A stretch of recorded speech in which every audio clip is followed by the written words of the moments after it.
Financial advice is dangerous. It's often given without context or thought to practical application. Plus, most of it is downright dishonest. Not only are there hidden agendas, but there are also misconceptions and myths passed around that can be easily dispelled. If you want to find your unique financial wisdom, your wealth wisdom, we believe you got to learn how to dispel the myths. And today we're going to debunk 3 of them. Hi, I'm Amanda, and welcome to Wealth Wisdom Financial Podcast, episode 107. Foolish financial advice most Americans think are true, but they're not. Hey, and I'm Brandon. Now, bad advice can be costly. So-called quote unquote wisdom gets tossed around from neighbor to coworker to coworker, when the share of the wisdom actually has no clue what the receiver's situation really is like, or if it's really true, right? The internet is full of free financial advice. Heck, you might not even know if you can trust us on this podcast because there's so much information and maybe even wrong information out there. Well, and I have to say, we're not really even asking people to trust us anyway, because we're not giving financial advice. We're doing something I think is way more powerful. I hope you feel that every time you listen to an episode of the Wealth Wisdom Financial Podcast, you feel like you're empowered with wisdom to give yourself your own advice, to find your own path, to know the right questions to ask, to find your wealth wisdom. Yeah, and questioning some of those things that were said long ago. So we hope you'll go along with us today to question some big ideas that so many people assume are true because everyone says they are true. Now you decide for yourself how true they really are. Are you sick and tired of hearing the same old conventional financial advice? We feel you. We're fed up with the same old truisms that fall flat when you get into the unique opportunities and challenges of specific situations. This show is all about bringing you historic wisdom around building wealth with practical insights on how to apply it to your journey. When conventional financial thinking doesn't get you where you want to go, you need wealth wisdom. Let's master wealth building together. The first myth that we want to cover today is quote unquote, after you retire, your basic expenses will be much lower. Have you ever heard that? After you retire, your basic expenses will be much lower. So when I think about this myth, the underlying assumption that's often here, well, at least you won't have a mortgage payment. So I was like, well, let's think about this. If I look up the average monthly mortgage, it's about $1,500. Of course, you can't count your escrow. You're still going to have to pay your property taxes and insurance, even though you've paid off your mortgage. So let's just go with principal and interest. $1,500 is average. And if you're following the rule of thumb that you want to put 30% of your income toward your living costs, so you're currently spending about 30% of your income on your mortgage.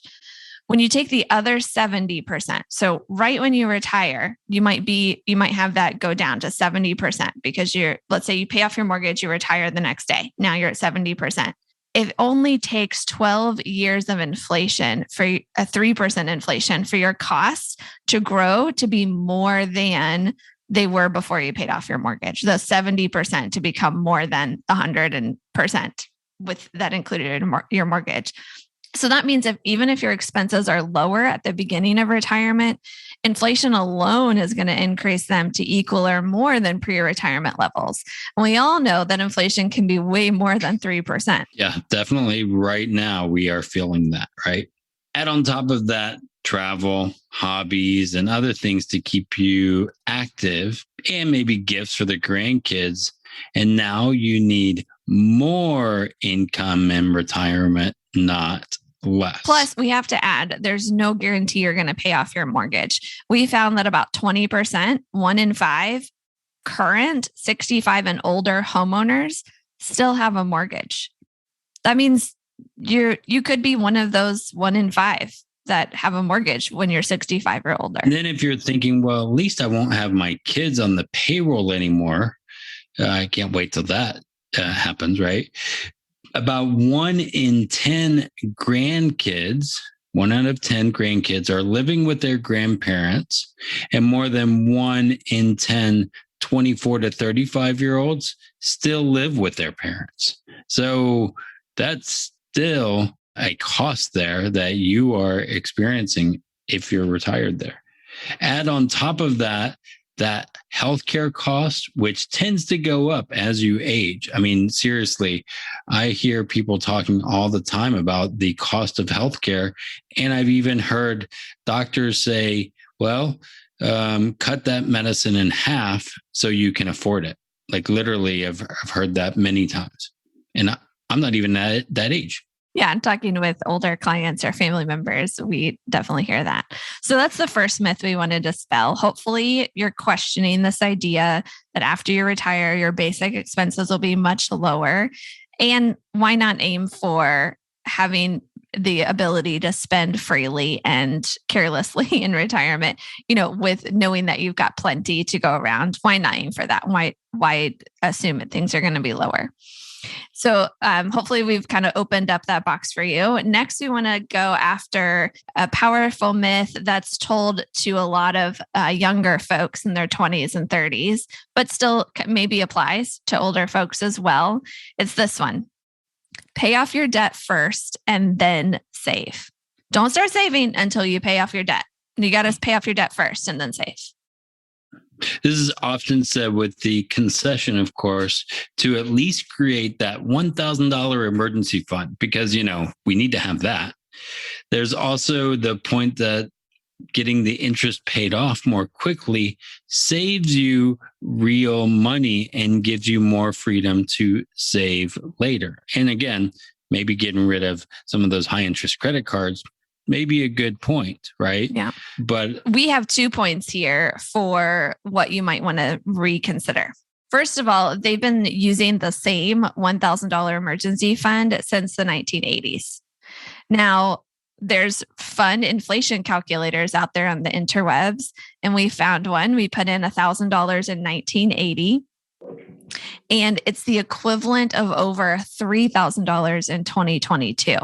But we'd ask if $3,000 is even enough for a true emergency.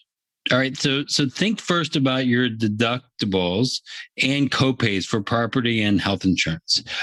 Are those more or less than $3,000? Plus, not everything is covered. In our firsthand experience, an overland flood of our basement, not covered by our homeowner's insurance, cost us way more than $3,000. And that happened how many times, Amanda? Yeah, we've lived in our home for a little over 2 years now, and it's happened twice. And we're not in a floodplain, or at least not considered. So getting flood insurance is not a thing. Anytime our basement floods, it's not covered by our homeowner's insurance. And yes, it costs more than $3,000. Yeah. So we know those deductibles, copays, and then the things that aren't covered can really add up. Also think about the main cause for a lot of people, why they go into debt. Things like job loss, major home repairs, moving to a new home. Wouldn't those eat through a $3,000 emergency fund rather quickly? Especially a job loss. And you might argue that emergencies are less likely to happen. We'd ask you if your next vacation, which is definitely not an emergency, is going to cost more than what you keep in savings. If so, then you're likely going to go further into debt because of that vacation if you didn't save for it. What often happens is people see their debts go down temporarily and then back up and then down and then back up. The debts never get paid off because the bad and the good of life just keep happening. The kids keep doing the sports and the music lessons. The car keeps needing repairs or new tires. There's always something to do around the house. There's birthdays, holidays, vacations, baby showers, weddings, all the things. Life doesn't stop to give us space to pay off those debts. And without savings, that vicious cycle continues up and down and up and down. So yesterday, Amanda, I don't know if you know this, I was talking to our son and we were walking around the park that has all of the people playing baseball and softball. And he said, "Ooh, I want to take a lesson in softball." I said, "Well, you're already going to do a lesson for swimming. And he's like, well, I want to do both. And I'm like, oh, there goes more money going out. So I'm already seeing that with the 4-year-old telling us, the other things he's going to be adding to our expenses. Which leads to the second point. What happens when the debts are paid? Do people really start savings? Well, unfortunately, the answer is no. If the debts ever get paid in full, many spend the money that was going to go to debts. They've never built this habit of saving, and habits are very hard to build. So if you've never built it, it's going to be really hard to build.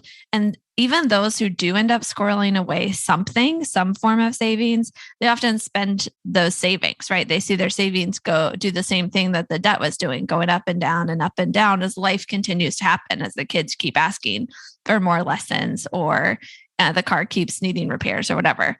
And it's very difficult to ever get ahead. So hopefully we've moved you in the direction of questioning whether you should pay off debt before starting to save. And I think maybe you could do both. For more about your options of getting out of debt and staying there, check out episode 45 from way back in the beginning of this podcast in 2020. It was the first episode of the year. So go back to the first episode of the year in 2020, and you'll learn more about our thoughts on savings and paying off debt and how to do both at the same time. Which is kind of fun to go back and remember life before pandemic. Right? Crazy. We never thought we'd be doing some of the episodes we did. Now, we've also got a great YouTube video with visuals and everything. So we're going to put that link in the show notes for the visual learners who want to actually look at some of the math behind whether paying off debt or, saving, how that actually plays out. Now on to the third myth, which we believe is the most powerful. It actually comes in two forms: no risk, no reward, or its twin, you've got to speculate to accumulate. Our biggest problem with this conventional thinking is assuming everyone wants the same reward. Have you ever stopped to think that seeking a high rate of return might be harmful actually to your health? Now, on the one hand, risk-taking in small doses is almost universally beneficial for your brain and your mental health. Having experiences outside of your norm, doing something a little risky, that can help ward off depression. It can be a powerful antidote to boredom. We all need a little risk. Yeah, on the other hand, risk-taking can be addictive too. Its effect on the brain is similar to drug use. And just like drugs, a higher and higher dose of risk is needed to feel the same high. We could go into the apps out there that almost gamify risk-taking investing and this whole idea you've got to speculate to accumulate, no risk, no reward. But let's stick to what's been studied so far. In 2014, some researchers at the University of California at San Diego published some very interesting findings. They looked back from 1983 to 2011. So what is that? 28 years of data of individual patient records from every hospital in the state of California. And they compared hospital admissions with stock market returns. And these researchers found a strong inverse link between daily stock returns and hospital admissions, particularly for psychological conditions such as anxiety, panic disorder, or major depression. And they found that the effect, that inverse relationship, was instantaneous. It happened immediately. When the stock market would go down, the hospital admissions would go up. In other words, they found that when the stock market goes down, this very same day, more people end up in the hospital for anxiety, panic, or major depression. They point out that the vast majority of stress-induced illnesses do not result in hospitalizations, but they couldn't evaluate non-hospital related stress-induced illnesses as easily, right? Because they weren't going to the hospital. Right. So there was no data to analyze to see. And I might ask you, listener, What do you think? Listening to this and looking at what's happening in the world right now, and the anxiety and the stress in the market, do you think it's related, or is it not related at all? What do you think? Well, and here's the real question. Is stress-induced illness, anxiety, panic disorder, and major depression really the reward we want for the risks that we take? Yeah, regardless of if it's correlated or not, I don't know that I would want to, what do you call it? Test that hypothesis with my own life. That's just me. Well, and your own money too. Yeah, and my own money. Don't want to test it. And they're related, right? Yeah. I mean, I've had people say, oh, lost all of this and now I'm, have had a heart attack or something, all kinds of crazy stuff we hear. So be sure to check out episode 103. That was just a couple episodes back. It's called Financial Portfolio Construction for Building Wealth, right? Where we talk about moving from no risk, no reward to reliability is the reward. And then, of course, our last episode, 106, if you didn't check that out, it is really powerful to help make sure you are not one of those visiting the hospital the next time there's a stock market correction. The title of that episode is From Financial Stress to Financial Sanity. Yeah, we really, again, we want to hit on this a lot because we do see the pain it's causing and we want to help as many people as possible. This is actually another good segue to recapping our show today. We could list so many other foolish financial advice Americans believe that just aren't true. I mean, they include things like defer your taxes because they'll be lower later. Ever heard that one before, Amanda? Investment fees are worth it for the high return. That I've heard that one many times. And insurance is simply a necessary evil, right? That one's another one that I've heard plenty of times. And there's plenty more. If you want, put them in the comments. I'd love to hear what you guys hear that you're like, oh my gosh, people really say that over and over again? Well, here's actually our main suggestion for making sure you debunk myths that may not apply to your specific situation. Know yourself, know thyself. And to get to know yourself, you have to take some time looking into alternate perspectives from the majority opinions before you start, looking around the internet where you're going to find the majority opinions.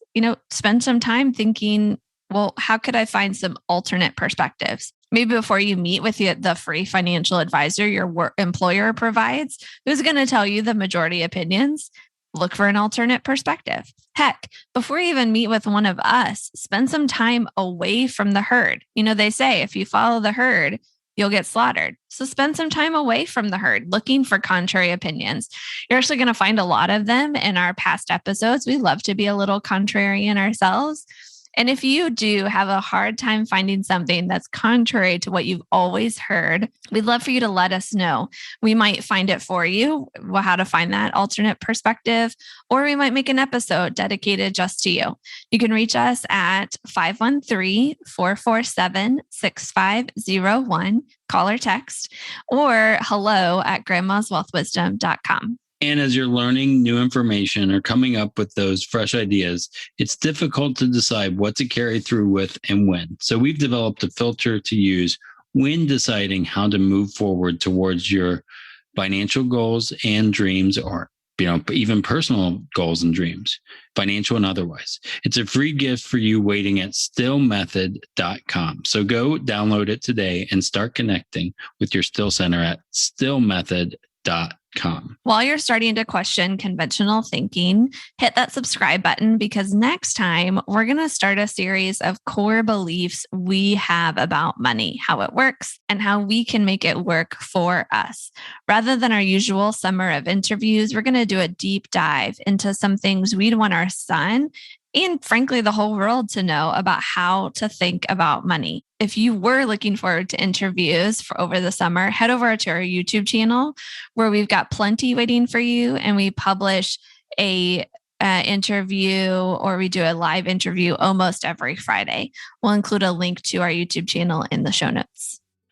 So until next time, continue your path of breakthrough to a smarter, more stable financial future. We hope you live long and profit both personally and financially. The topics presented in this podcast are for general information only, not for the purpose of providing legal, accounting, or investment advice. On such matters, please consult a professional who knows your specific situation. This is thepodcastfactory.com.